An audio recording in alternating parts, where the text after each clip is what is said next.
what school is for. The night before school started in fourth grade, my mom told me, I know you haven't always got the best grades in the past, but this year you're going to show them just how smart you are. I was like, Mom, that's what I've done every year. The school knows exactly how smart I really am. I get decent grades, but I never get a chance to shine. That is how smart I really am. I remember the first morning of that year, like it just happened 10 minutes ago. The teacher, Mrs. Foster, jumped right into action with a lesson about similes and metaphors. Then she told us to write an essay called What I Did on My Summer Vacation. But there was a twist. We had to use similes and metaphors in the essay. So she stood there at the front of the room, smirking like she was the most brilliant thing ever. I slank low in my seat because writing anything about my life outside of school was dangerous. What was I supposed to put down? At the end of June we got kicked out of our apartment because my mom lost her 10 millionth job. So we just had to park our meager belongings in garbage bags and move across town by bus. Or maybe the best part of my summer was the middle of July when my mother worked at a diner for 9 days. One of the cooks thought she was pretty, so he made me hot breakfast 9 days in a row. Then he got caught stealing eggs and lost his job. So that was the end of the best part of my summer. Come on. I knew this thing was going straight onto the bulletin board. There was no way I could be honest about my summer. Mrs. Foster came over to my desk and asked, What's wrong, Maverick? By the way, what an interesting name you have. I couldn't tell her the real problem, so I pretended I didn't understand the difference between a simile and a metaphor. So she said, A simile is when you compare things using like or as. So if you said the water in my hotel swimming pool was as blue as the sky, that would be a simile. A metaphor is when you say something that is something else. So if you said the beach towels in the Bahamas were fluffy white clouds on my skin, you'd be using a metaphor. Do you get it? I nodded. But when she walked away, I still couldn't think of a single acceptable thing to share with the class, because as bad as the end of June and most of July had been, August had been a nonstop nightmare. When the cook at the dinner got fired, Mom cursed at the manager about it, which led to her getting the boot too. So she went home and started drinking, and drinking, and drinking. It had never been so bad before. First, I used up all the money in her purse to walk down to the corner market and buy peanut butter and bread. When that ran out the next few days, I scrounged up all the change around the apartment and I got a bunch of nearly expired snack puddings that were 10 for $1. I ate those until one of them made me throw up. Nothing got me Nothing got my mother up off the couch until the eighth day, when she ran out of alcohol. I was in the bathroom brushing my teeth when I heard her shuffling around. At first, I got excited because I thought this meant the binge was over. She was ready to start getting dressed, looking for work, finding food, and taking care of me again. But when I came out of the bathroom, she was shoving stuff into a canvas shopping bag. What are you doing? I asked. Going out. I'll be back soon. My heart sank. I'd seen this before. Mom was going to sell some of our stuff so she could buy more alcohol. I tried to move between her and the door, but she stepped around me. After she left, I frantically rushed from room to room trying to figure out what was missing. In a tiny apartment, that doesn't take very long. Soon I was shaking all over. There was only one thing missing that I really cared about. It wasn't just any old thing, it was the most important possession we had.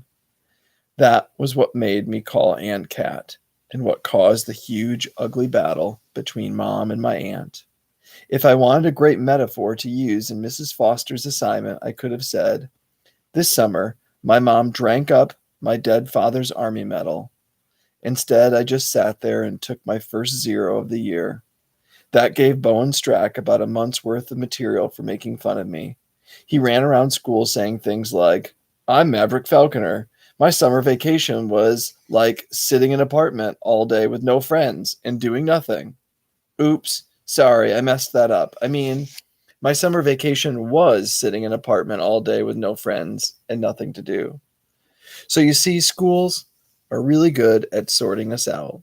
By the time you get to sixth grade, everybody knows who's smart, who's athletic, who's good at music, who's good at art, who's rich, who's poor, and on and on. There's no hiding anything for long. If the teachers don't expose you, the kids will. I made the big mistake of thinking that Nate would be different. After we presented our poster projects in English class, Mr. Kurt gave us our first writing assignment of the year. Each of us would write a biography of somebody at our table. He got pretty excited about this. He practically jumped on top of his desk as he told us, "Dig deep, dudes, and explore the person inside the person." At first, I thought, this shouldn't be too bad. All I have to do is talk Nate through my poster again, and he can write about it. But then Mr. Kurt said, "We need to see what's not on the poster, man. If you really want to get a decent grade on this, you're probably going to have to meet outside of school. The best thing you could do is visit each other's homes. You get a different sense of your interviewee if you interview them in natural environments." That was easy for him to say. He probably wasn't deathly ashamed to be seen in his natural environment. Before I could come up with an excuse, I had a date to get off the school bus at Nate's house that Friday and stay for dinner. If I hadn't been aware yet of how different rich kid life was, that evening clinched it. When we walked up to Nate's house, which had its own little half-circle driveway, like the mansions do in movies, his mom answered the door. She wasn't wearing sweatpants or anything. She looked like she was ready to go to work in an office, or maybe go out to lunch at a fancy restaurant. She knew who I was and invited me to come to the dining room for a snack. The Fergusons, they had two completely different tables for eating, one in the kitchen and one that was like 10 feet away in a separate room. Plus, there were 4 high stools and a counter in between the two. You could basically stop and eat every few steps in their house. It was crazy. Then she offered me choices. She made this whole speech while Nate rolled his eyes. "Maverick, are you a healthier snacker or just a junk food snacker? Nate here, he's a junk food guy. He'll sit and eat an entire tube of potato chips single-handedly if you let him. Isn't that right, Nate? Anyway, if you want healthy, I stopped by the Whole Food store today. I got an organic vegetable platter with whole grain pita chips. Or if you want junk, there's ice cream, tofu ice cream, frozen yogurt, potato chips, sweet potato chips, spicy yucca spears with picante dip." It was pretty overwhelming. First of all, she'd already listed more foods than we had in our whole apartment. Second of all, I didn't know what half of that stuff was. Luckily, Nate interrupted. "We have to work, Mom. Can't you just leave some potato chips and ice cream out?" I was kind of surprised because he said it in this kind of snotty way. If my mom had gone out of her way to buy me all that food, I'd be kissing the ground. Nate's mother didn't even finish her sentence. She just put the ice cream, the chips, and some bowls and spoons on the table and then walked out of the room. Nate had drawn up a series of questions for us to ask each other, so getting all of his information took almost no time at all. Nate was an only child like me, but his family lived in a house with 4 bedrooms, 3 bathrooms, and a really fancy SUV parked outside. His favorite movie was anything with Harry Potter in it, and he could watch whatever movie he wanted on one of the family's big screen TVs, or on his own personal laptop, or his brand new Apple phone. I didn't have a phone. Who was I kidding? I had no technology at all. I didn't even have 2 cups tied together with string. If I wanted to communicate long distance with a friend, I would basically have to light a fire and send smoke signals. His favorite food was French. I didn't even know what French food was, so I asked him for examples. When he told me, it was all stuff I'd never heard of. His biggest annoyance was when his mom didn't do the laundry on time, so his favorite clothes were dirty. Mine was when scary teen gangsters were smoking and drinking in front of the laundry room of our apartment complex, so I was afraid to do my laundry and had to wear dirty stuff to school. His favorite sport was soccer. Uh-oh. I hadn't had the world's greatest luck with soccer players in our class. What if he started hanging out with them, I thought. At that point, I asked if I could use the bathroom. He said, "Sure, use mine." His own personal bathroom was bigger than my bedroom. I was pretty sure his tub was bigger than my bedroom. And everything was so nice and fresh smelling. He had 3 different kinds of hand soap. I was practically paralyzed by the glory of it. Plus, how was I supposed to choose? Was I more of a squirt out of the Little Mermaid guy, or a no nonsense yellow antibacterial bar man, or perhaps the half seashell type? In the end, I tried all three.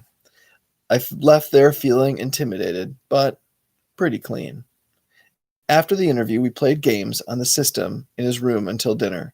Of course, he destroyed me at everything because I had zero experience with this stuff. My idea of high end gaming technology was a checkerboard that still had all of its pieces. But I had fun anyway, or at least I did until he said, "This is boring. I'm sick of these games. I can't wait till Christmas.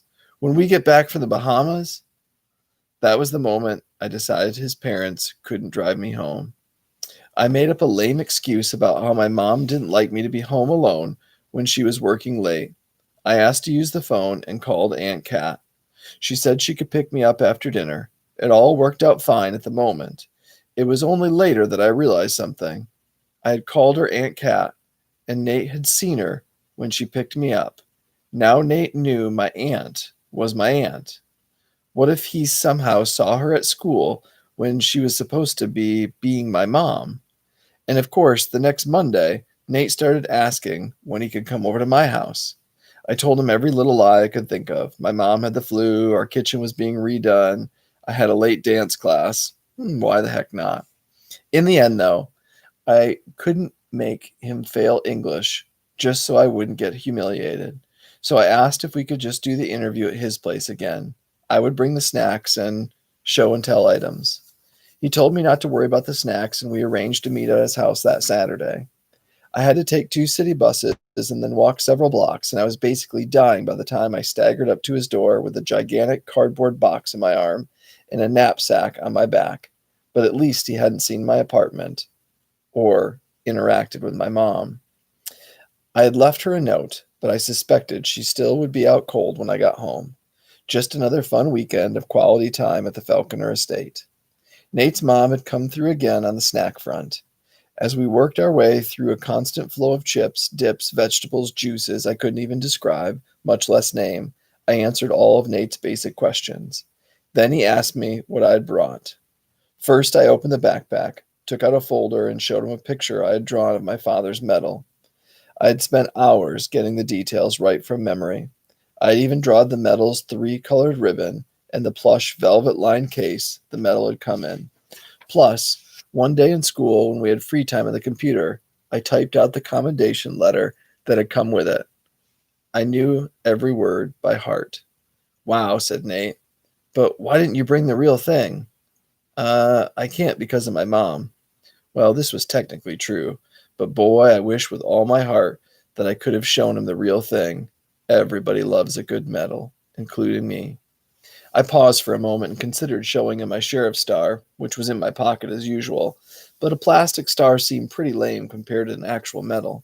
So I skipped that and opened the box, which contained wood chips, a paper envelope full of seed and nut mix, and of course, my own personal gaming machine, Freddy. He might not have controllers, a 3D graphic, but he was warm and cuddly, and he always stood up on his hind legs whenever he saw me, even if I was probably going to break out in hives soon after from spending a whole afternoon with him. What's that?" Nate asked. I picked Freddy up and held him up to the light. "This is Freddy. He's my hamster. I rescued him from the pet store. He was going to die because..." "Ew, what's wrong with his leg?" "Well, that's what I was going to tell you. It got bitten by the other hamsters when he was a baby. He was the smallest and the weakest, so they..." Just then, Nate's mother walked in, saw Freddy crawling up my arm, and shrieked like she had seen a giant rat. Then she turned around and ran out of the room screaming, "Honey, there's a giant rat in Nathan's room!" Well, that explained the shriek. Nate turned to me and grinned fiercely. All right, I kind of like him. But then Nate's dad came charging into the room holding a tennis racket aloft in one hand and a golf ball cocked behind his head in the other. He looked like he was about to go to war against the Montvale Country Club. "Where is it?" he snarled. "Isn't this just great? You know there's got to be more where that one came from. Rats are like ants. If you see one, it means you've got 100. Oh, this is just what I need. First, the Grumman account is giving me all kinds of problems, and now, with on my one day off, I have to deal with this. Dad, said Nate, it's not a rat. My friend just brought his hamster over for a project we're doing for school. Oh, isn't that just like your mother? She overreacts for every little thing. I was thinking, yeah, but she isn't the one who barged in here ready for battle. Then suddenly, Mr. Ferguson turned his attention to me and smiled. Hey, I'm sorry about the confusion. You must be Nate's new friend from school. Yes, sir. The one he was telling me about. Bowen, is it? I felt like someone had just kicked me in the stomach. My insides froze. Even as I struggled to keep a smile on my face, Nate quickly said, no, Dad, this is my other friend, Maverick. Well, I guess you two should get back to work then. It was nice meeting you. Maverick. Maverick. It was nice meeting you too, sir. I put Freddie back in the box. The poor little guy was scared. He was shaking, and he had peed all over my forearm. Well, at least I knew where there was some good soap. When we had written up our reports, Mr. Kurt made a display in the hallway. He attached each person's biography to their collage and then gave us a whole class period to walk around and learn more about our sixth grade buds. I had come to school late that day because the power in our apartment had blinked and my alarm clock hadn't gone off. That made me miss the bus, which meant a 3-mile walk to school. I arrived just as Mr. Kurt was giving the instructions. A bunch of black jackets clustered around my collage right away. I heard Bowen's voice from the center of the pack. In a high, mocking tone, he said, I'm Maverick. I'm so poor I can't even afford a whole rodent. All the guys in black jackets laughed in unison, and then turning toward me on their way to the next collage. The closest black jacket to me was being worn by Nate Ferguson. You know what schools are really good for? They're for showing kids like me our place. Not your usual Christmas tree. It's miserable on Thanksgiving when your mom's an employee at a big box store because you know she's going to have to work all day. It happened to me in 4th grade when she had just started at Art Mart, in 5th grade when she was at House and Home, and sure enough, it happened to me in 6th grade. I woke up that morning all alone in our apartment and wished for the millionth time that my mother could ever hold a steady job long enough to get some seniority or a raise or, anything good at all. There was a note on the table. Left at 3 a.m., home by 8 p.m. Sorry I didn't tell you in advance. Just found out. Food in the freezer. Love you, Mav. Mom. That was a double shift. At least she'd be racking up some extra pay. Maybe I might even get a Christmas present this year. I considered calling Aunt Kat, but then she'd have to gotten mad at me, or gotten mad at Mom for leaving me alone and working all day on a holiday. Being bored and mildly depressed was better than starting a big flare-up between adults. The day stretched ahead of me, empty and endless. Even kids with friends are supposed to hang out with their families on Turkey Day, so seeing other kids would have been out of the question, even if I hadn't completely failed with Nate. Well, he had tried to talk to me after the pathetic and awkward biography thing, but I wasn't going to get slapped in the face twice. If he wanted to be one of Bowen's MU clones, then, well, he could just go ahead. It was a free country. So I'd sat all by myself at lunch while he hung out with the entire soccer team. Boy, I really knew how to punish a kid. Anyway, I toasted a frozen English muffin for breakfast and then sat down to watch the New York Thanksgiving parade, which is the only most boring and pointless thing in the world. I mean, why would I, an 11-year-old living in the middle of nowhere, care about seeing a bunch of giant-sized cartoon characters float through the streets of a big fancy city I'd probably never get to visit, with occasional interruptions for musical performances from Broadway shows I'd never heard of? It was nearly as irrelevant to my life as school. Just when I was so bored of the parade that I felt like my brain might explode. The horrible half-broken door buzzer went off. It sounded like a dying goat. Meow, meow. I jumped up and rushed to answer it before anyone was there and had a chance to push it again. Mom was always telling me to look through the little peephole and see who it was before I opened the door, but I was too short to do that without pulling a chair over, and then it was embarrassing when I did open the door and the guests saw the evidence of my insanely ridiculous shortness. Which I know didn't really make sense because, of course, they could just look at me and see my insanely ridiculous shortness, but whatever.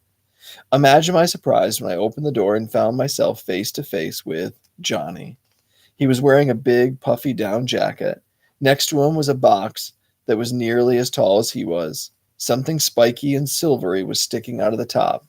"Hey," he said, "is your mom home?" It was pretty cold there in the hallway, but I felt myself starting to sweat. What was he doing here? I hadn't seen him since the night he'd hit my mother, and I hadn't exactly been praying for a reunion.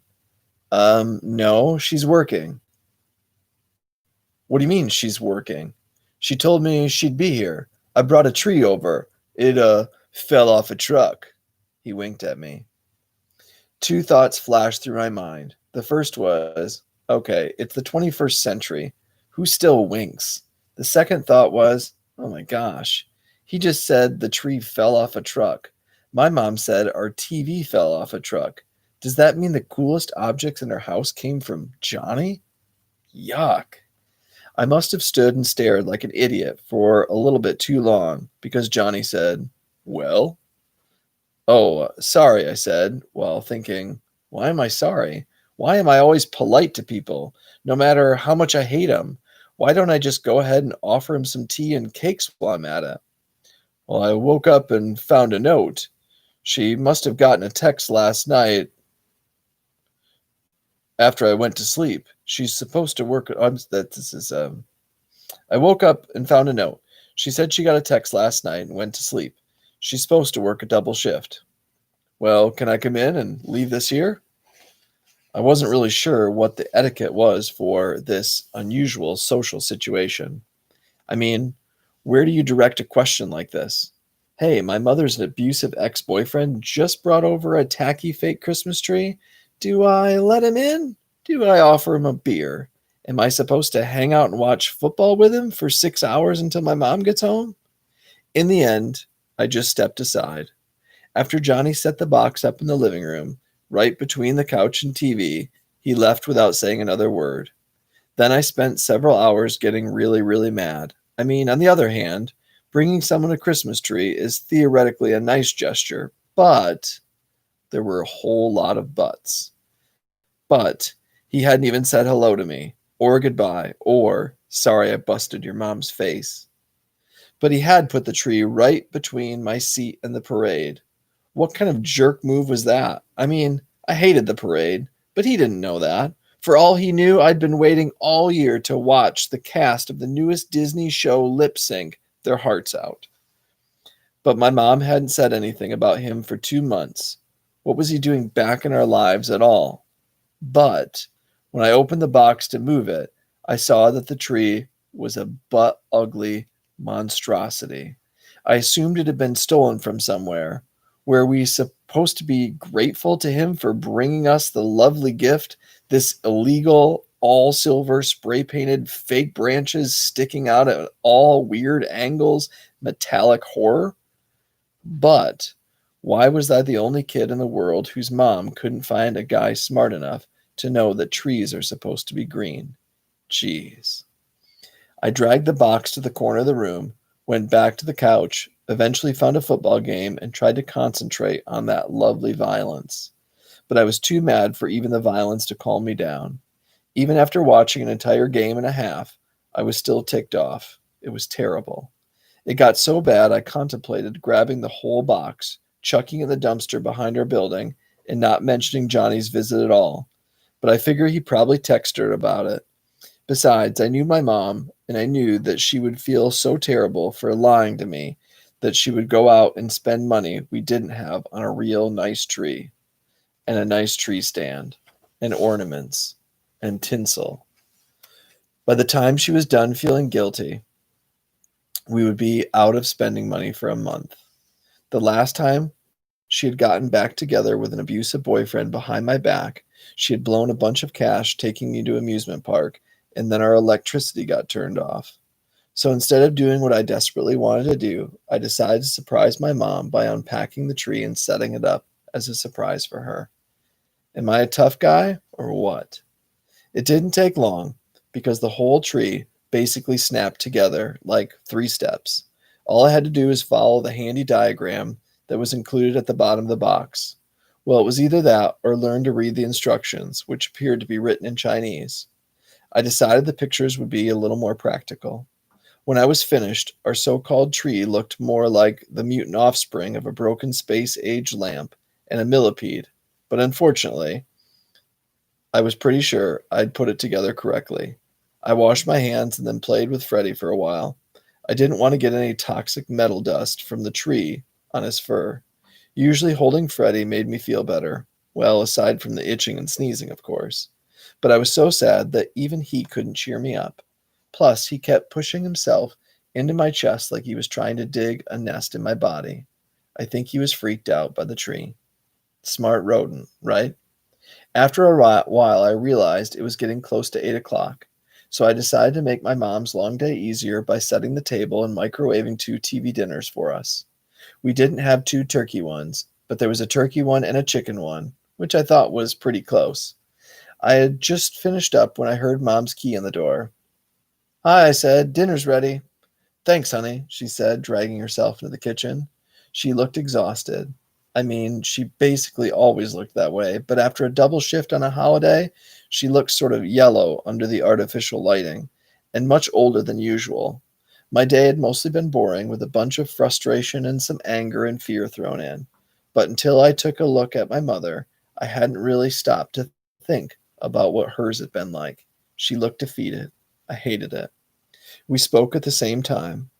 Sweetie, I'm sorry about she began. Apple juice? I asked, shoving a glass into her hand. Some people might think I was avoiding confrontation. Others might choose to believe I simply place a high value on post work hydration. You can be the judge. I kept my mom eating and drinking for a while, but it was pretty inevitable that she would eventually have to say something about Johnny. I mean, it would have been kind of hard to ignore the big old glistening insectoid object in the corner.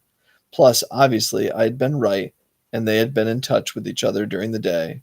Right after dinner, I cleared away the trash and glasses from the table, then fled to the couch where I flipped channels until I found the first Christmas special of the season. But my mom followed. Right after she poured herself a drink that was not apple juice. It was strangely perfect. Just as the TV speakers started blaring, "You're a mean one, Mr. Grinch," she asked. "So now can we talk about Johnny?" "What do you want to talk about? I don't want to fight about it with you on Thanksgiving, especially after you work so hard all day." "Oh, Mav, I'm sorry. I should have told you that I was seeing him again. He started calling me a few weeks ago, and I put it off. But he's really been sweet.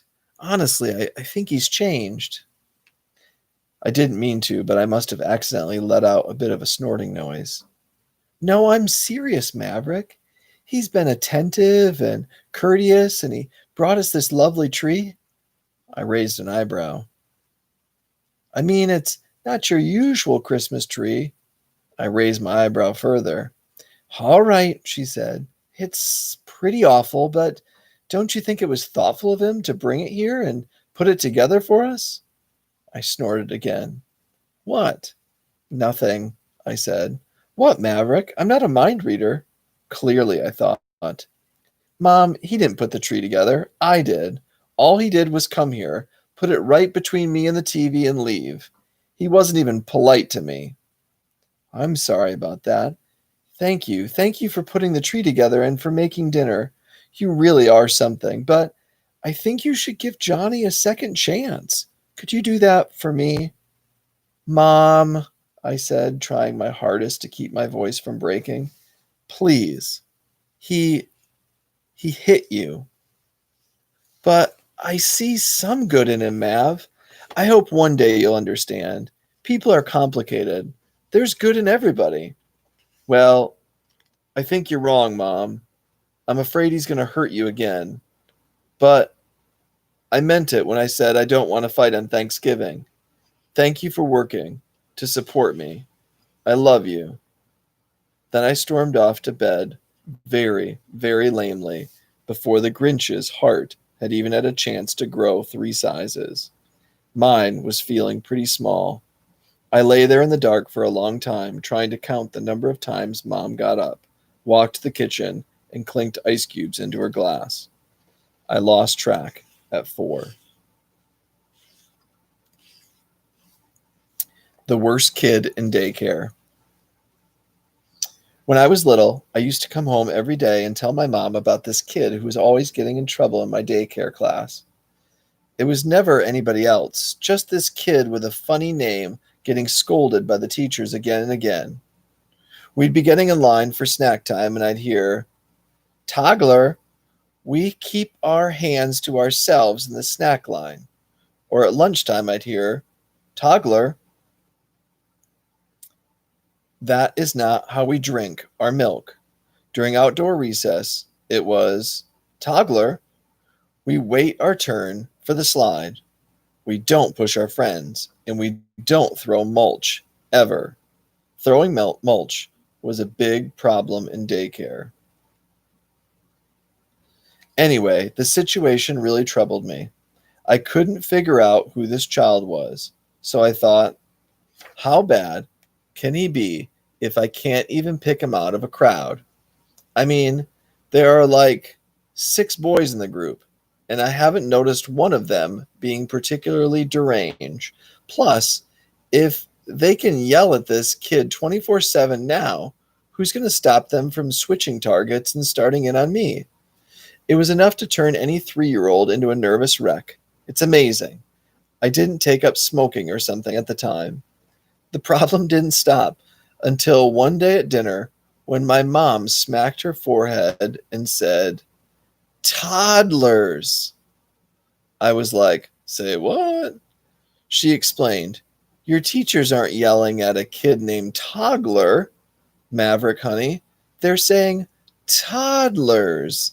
That just means kids. They're talking to all of you at once. It's like saying, 'Hey guys, we don't throw mulch.'" I still wasn't quite sure how I felt about the whole affair, but whatever. My point is that I've never liked it when one kid gets singled out and picked on, even when it turns out to be an imaginary kid. But all of a sudden, right after Thanksgiving, a real kid suddenly became the GOAT of the soccer team. Naturally, it had to be Nate. It went on all morning on our first day back, but really came to a head at lunch. I didn't mean to eavesdrop or anything, but when you're sitting by yourself at lunch next to a group of people who are all yelling about one thing, it's kind of hard not to catch the main idea. I was just sitting there using the plastic little scraping device to get out the last bits of cheese from the bottom of a pack of cheese crackers when the whole thing erupted around me. As Nate came to the table, Bowen growled, "Oh, look, it's Mr. I got beat by the slowest kid on the other team." I was like, whoa, that's the longest name I've ever heard. How does that fit on the back of a jersey? Nate didn't say anything back, but Bowen really noticed stuff like that. "Didn't you hear me, Nate? I'm talking to you." "Yes," said Nate, "I heard." "Then why didn't you answer me?" "Well, you didn't really ask me anything." I had to admit he had a point, but Bowen didn't seem to feel that way. "Oh, so now this is funny. You let that kid through, he scores, and then I have to drive home an hour and a half with my dad yelling at me like a maniac about how it's my fault? I mean, what was I supposed to do about it?" "Well, I guess you could have made the save," Nate said. The whole team went, "Ooh." "I could have what?" Bowen thundered. Heads turned. Somehow, the teachers who were supposed to be on lunch duty remained completely oblivious. But the kids, they were certainly tuned in now. "You could have made the save, caught the ball, deflected, kicked it away. Isn't that what goalkeepers are supposed to do? Bowen was turning an alarming shade of deep red. Oh, so now it's my fault. After all I've done for you, you're blaming me because you got burned by a kid who could barely jog across the field? Nate laughed. He actually laughed. Not in a mean way, but in a that's ridiculous sort of way. Bowen, he said, I'm not blaming you for anything. You're blaming me. I'm just pointing out that goalies make saves, not excuses. And you don't do anything for me. I noticed your jacket 2 months ago, and I asked you about your team. You told me about it. I tried out. I made the cut. That doesn't exactly make you my hero. Holy cow. Nate was treating Bowen like he was treating his mother, or the way he treats his mother. I wasn't sure this was going to end real well with Bowen offering him ice cream and then scurrying away. Bowen's minions were murmuring helpful things like, Are you going to take that, Bowen? Or, Oh, dang. Or, Wow, he told you. Meanwhile, Bowen's facial color was progressing from crimson through the various shades of violet. I was wondering whether I should cover up the last of my lunch to avoid getting blood and teeth sprayed into my food, but the bell rang before actual violence broke out. The whole team clustered around Nate and Bowen as they headed to the hallway as one big, blob like unit. I figured the battle would happen as soon as they cleared the cafeteria. I didn't know what to do. On one hand, Nate had betrayed me by joining the soccer team and laughing at me with them. Besides, he was kind of snotty sometimes, like with his mom, and he was definitely spoiled. On the other hand, if he was fighting my enemy, didn't that put us on the same side? Also, I had vowed the night before school started to stand up for anybody smaller than me, and Nate was the only kid around who even came close to fitting that description. So far, my record in the hero department hadn't been very impressive. In 3 months, what had I accomplished? I tried to save Nate and ended up banging his head against a wall of lockers. Oh, and I had attempted to drive my mom's evil boyfriend away, but ended up constructing his hideous mutant Christmas tree instead. That settled it. I had to take decisive action before it was too late. I packed up my lunch bag and ran out of there to catch up with the pack. I didn't have to run far. They were all clustered in a short, dim corridor around the corner from the cafeteria where the teachers almost never went. The kids had formed a ring around Bowen and Nate. Bowen had grabbed Nate's shirt and was winding up to punch him in the face. This was my moment. I had to make it dramatic. Unhand him, you foul cheese tool! The circle opened up a clear path between me and Bowen, who looked puzzled.